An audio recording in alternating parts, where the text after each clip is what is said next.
what's the deal? It's your folks, Shaka. Wanted to share my thoughts with y'all real quick. So y'all, just a couple of days ago, I made a video about the bee winning basically the opportunity to run for Secretary of State. She's the Democratic nominee. Now, she beat out a so-called black woman by a lot, okay, a whole lot. And I was telling y'all that, look, they are making moves right now to accommodate a lot of these people coming out of the East, all right? That whole reparations talk and all of that, justice talk, man, that stuff is about to be the biggest nothing burger ever because they're about to put that down, all right? And they're showing you this by way of how they are helping other people. Okay, now you already know about how they easily pass that legislation at the federal level for Asians and things like that. But they got this situation here, this Mariams law, that the family of the girl Mariam, who was kidnapped last year in Georgia and murdered, they're trying to get this passed, okay? And they are backing them up, helping them. But we're going to go ahead and hit play, and I'll stop here and there and be back. Let's listen. Tonight, new details: an Atlanta family pushing for a new law to better track sex offenders after a young woman was kidnapped and killed on her way home.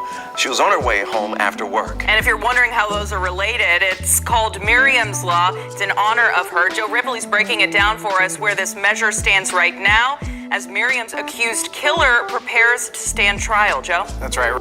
Now, they say, you know, they're doing it in memory of her, but really they're doing it to let these people know that we're going to do whatever we can to ensure that this does not happen again.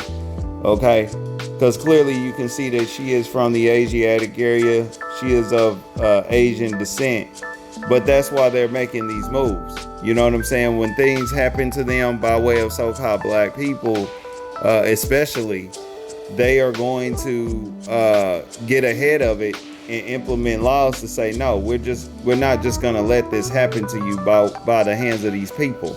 So they're really trying to make up with the so-called Asian community with this, but they're kind of masking it up and making it seem like we're really just focusing on this family. But let's go ahead and keep pushing play. That's right, Ron Savannah. The measure was just introduced to Atlanta City Council this week. The goal is to pass a resolution to urge state lawmakers to tackle this issue during their next legislative session.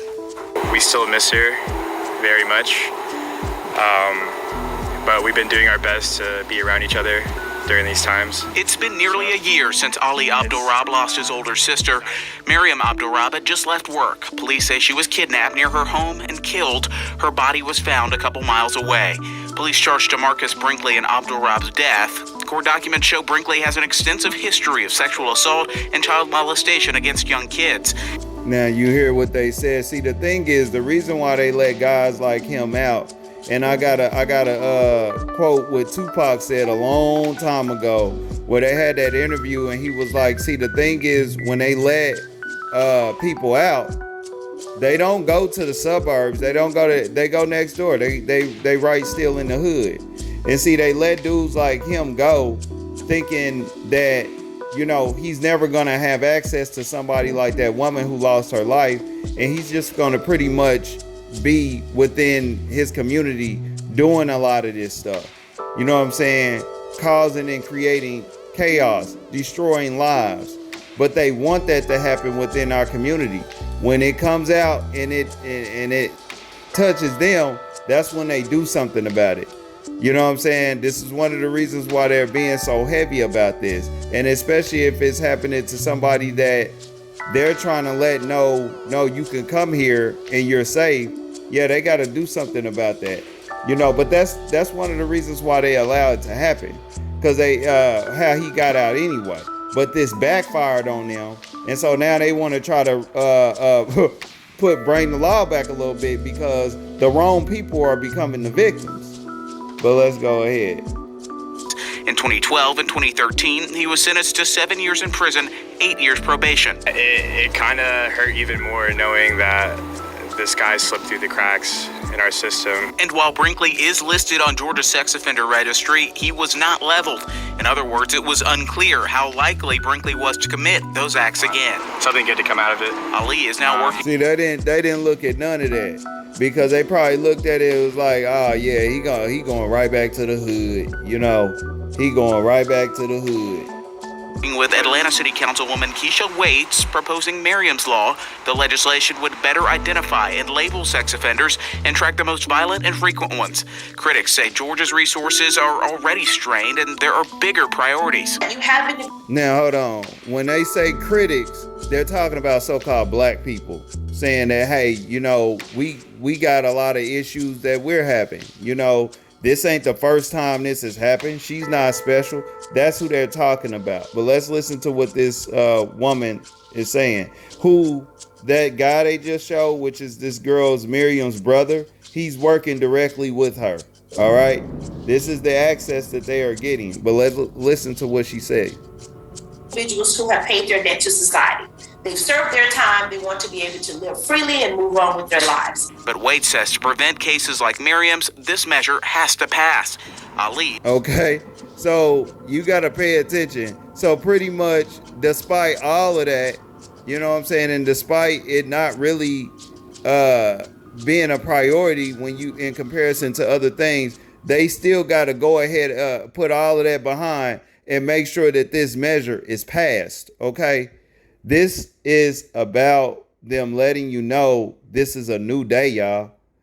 And I'm going to go ahead and flash this comment right here where this guy sitting up here still talking about that bedrock supremacy. He's tuning into too much funk flex. He's not really able to make the connection here.